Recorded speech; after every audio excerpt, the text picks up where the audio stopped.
ఎక్కడికి వెళ్తున్నారు? మేము యేసును తప్పకుండా చూడాలి. కానీ అక్కడ స్థలం లేదు. ఈయన నడుము నుండి కిందకి పక్షవాతంతో ఉన్నాడు. ఇతను నిలబడలేడు.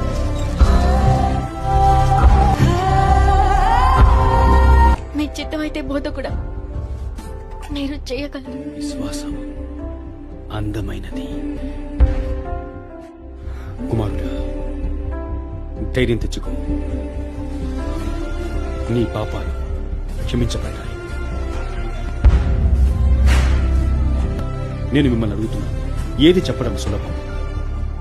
నీ పాపాలు క్షమించబడ్డాయి లేదా లేచి నడు అనటమా? ఏదైనా చెప్పడం సులభం కదా. అయితే పాపాలను క్షమించే అధికారం మనుష్య కుమారునికి భూమిపై ఉందని మీరు తెలుసుకునేలా మీకు చూపించడానికి నేను నీతో చెప్తున్నాను. నా కుమారుడా,